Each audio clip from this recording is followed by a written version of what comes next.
नमस्कार दोस्तों, आज की वीडियो में हम पढ़ेंगे कक्षा छठी गणित में। हम पेज नंबर 19 से पढ़ेंगे आज। तो क्या है क्वेश्चन कि क्या आप दी गई आकृति में कोण ढूंढ सकते हैं? किसी भी एक कोण की भुजा बनाइए और शीर्ष का नाम दीजिए, है ना। ये हमको इसमें से बनाना है। किसमें से? ये जो डायग्राम दिया हुआ है इसमें। तो देखिए, कोण तो हम बना लेंगे, लेकिन बात करते हैं शीर्ष की कि शीर्ष क्या होता है। तो ऐसा बिंदु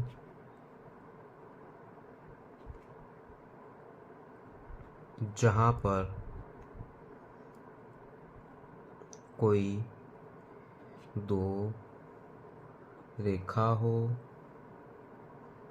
रेखाखंड हो या कोई भुजा हो, आपस में मिल जाते हैं, है ना। आपस में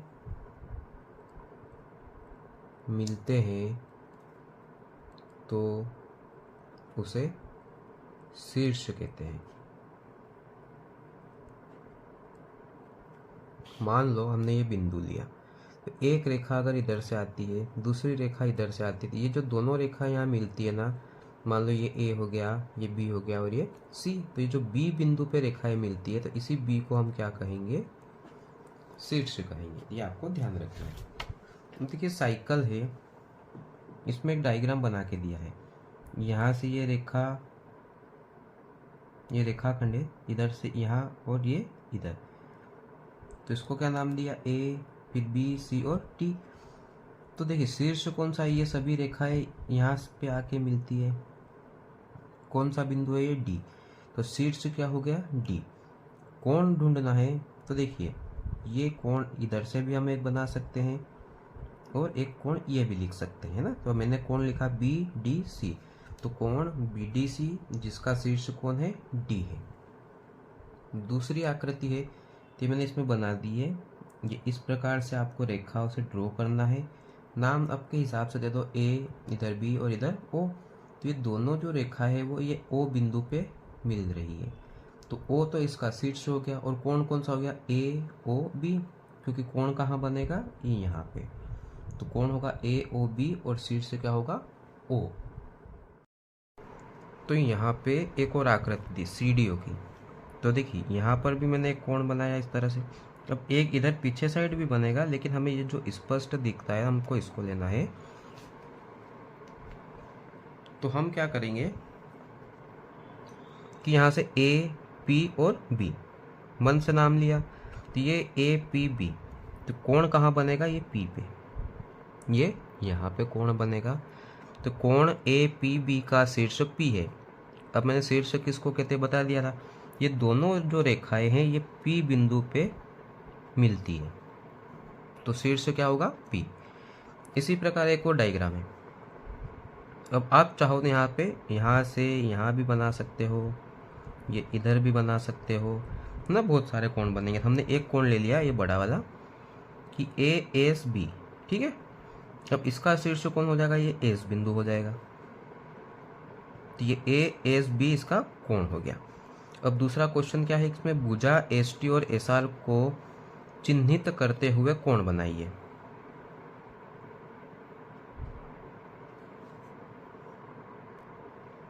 तो ये एस टी और एस आर को हम यहाँ दर्शा देते हैं। देखिए एस टी और ये आर, यहाँ से ये ऐसा, ये रेखा एस टी और एस आर। अब कोण बनाना है, तो ये यहाँ पे कोण बना दो आप टी बिंदु पे, ये है ना। तो तीसरा क्वेश्चन है अब कि व्याख्या कीजिए कि कोण एपीसी को कोण पी क्यों लिखा जा सकता है। ए पी और सी को कोण पी, यानी ये पूरा कोण पी है। तो बिंदु पी पर एक से अधिक कोण है। देखिए ये बिंदु पी है, तो ये ए पी और बी एक कोण ये बनेगा इसका, फिर बी पी और सी एक कोण नीचे बनेगा, फिर ए पी और सी एक कोण पूरा बनेगा, ये जो हमने बना रखा है। और ये कुछ इस प्रकार से इसके कोण बनेंगे। तो जैसे कोण ए पी सी, कोण बी पी सी और ए पी बी है, तो हम ए पी सी को कोण पी नहीं लिख सकते हैं।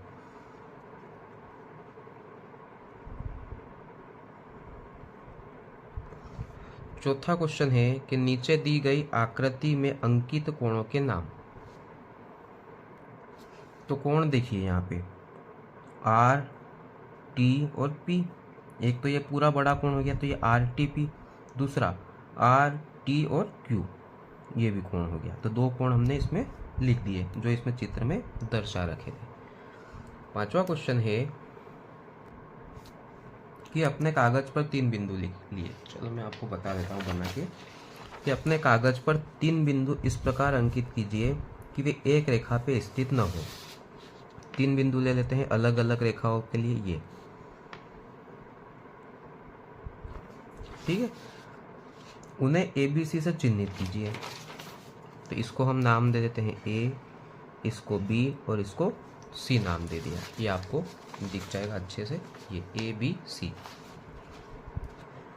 सभी संभव रेखाएं खींचिए जो इन बिंदुओं से गुजरती हो।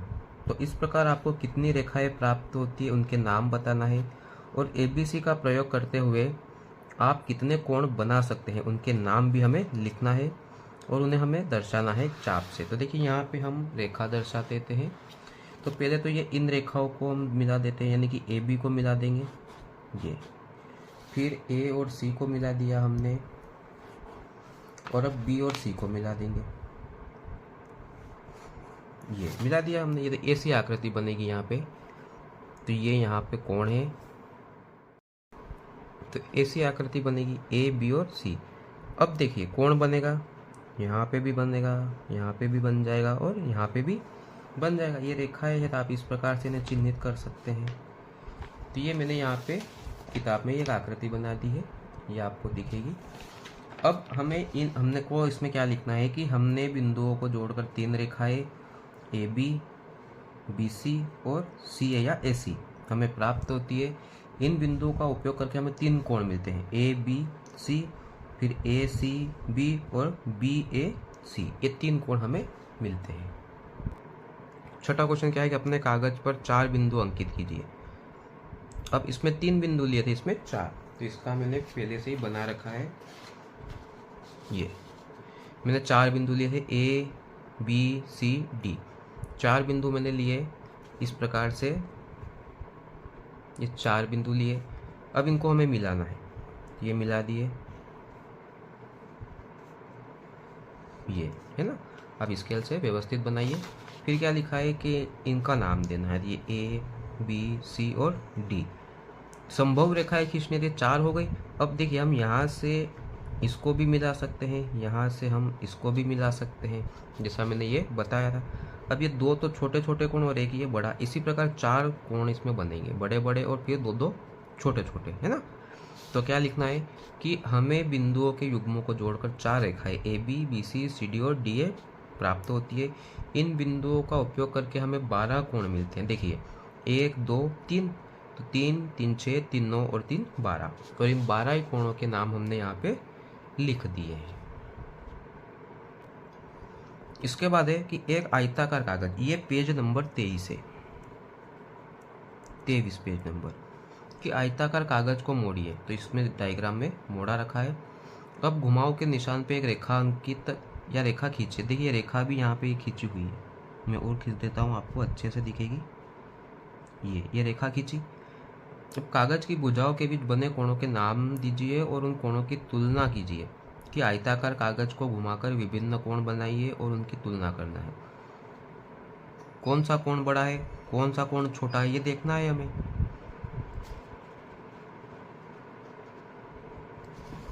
तो देखिए ये नाम दे दिया ए बी सी डी, ये ई एफ। एक कोण यहाँ बन जाएगा, एक कोण इधर बनेगा, फिर एक कोण इधर और एक, ये 4 कोण बनेंगे।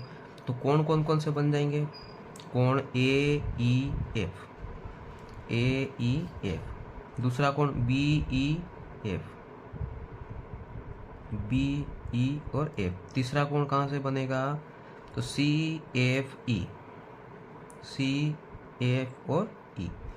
तो ये इस प्रकार से इसमें 3 कोण हमें मिल चुके हैं। अब देखिए तीनों कोण क्या होंगे, ये बराबर हो जाएंगे। क्या हो जाएंगे? बराबर। तो आपको लिख लेना है। दूसरा क्वेश्चन क्या है कि प्रत्येक स्थिति में बताइए कि कौन सा कोण बड़ा है और क्यों। तो देखिए ये दो कोण की तुलना करना है। तो ए ओ बी है, ए ओ बी, फिर है एक्स ओ वाई, तो एक्स ओ वाई। तो ये वाला जो ए ओ बी कोण है ना, कोण ए ओ बी, ये बड़ा है कोण एक्स ओ वाई से। क्यों बड़ा है? क्योंकि मैं यही लिख देता हूँ कि एक्स ओ वाई कोण ए ओ बी के भीतर बना हुआ है, यानी कि उसके अंदर बना है, तो वो क्या है? छोटा है। अब ए ओ बी, ये वाला A O B, X O B, तो यही बड़ा होगा। कोण ए ओ बी बड़ा है किससे? कोण एक्स ओ बी से। इसमें भी यही लिखना है कि कोण ये एक्स ओ बी जो है वो ए ओ बी के भीतर बना हुआ है। तीसरे में एक्स ओ बी और एक्स ओ सी, ये दोनों क्या है? बराबर है। आप देख सकते हैं। तो कोण एक्स ओ बी बराबर कोण एक्स ओ सी। तो इसमें आपको लिखना है कि दोनों कोण बराबर है क्योंकि दोनों एक ही रेखा पर बने हैं, एक ही रेखा पर बने हैं, है ना। अब क्या है कि कैसे निर्णय लिया कौन सा कोण बड़ा है? तो हमने रेखाओं को देख के और कोणों की माप को देख के ये निर्णय लिया। इस प्रकार से आप लिख सकते हो। कौन सा कोण बड़ा है? अगला क्वेश्चन, एक्स ओ वाई या ए ओ बी। तो तीसरा क्या है? कौन सा कोण बड़ा है? कोण एक्स ओ वाई या ए ओ बी। कारण बताना है। तो एक्स ओ वाई और ए ओ बी, तो बड़ा कौन सा होगा पता है? X O Y. कोण एक्स ओ वाई बड़ा है कोण ए ओ बी से, क्योंकि ये जो ए रेखा है ये इस एक्स ओ वाई के अंदर बनी हुई है। कहाँ पे है? अंदर। ए ओ बी क्या है? इस एक्स ओ बी के अंदर बना हुआ है।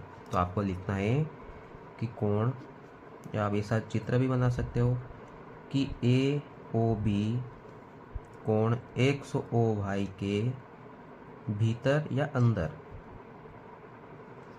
अंदर बना है, इसलिए ये छोटा है। तो दोस्तों वीडियो अच्छी लगी हो तो लाइक करें, शेयर करें और सब्सक्राइब करें। धन्यवाद।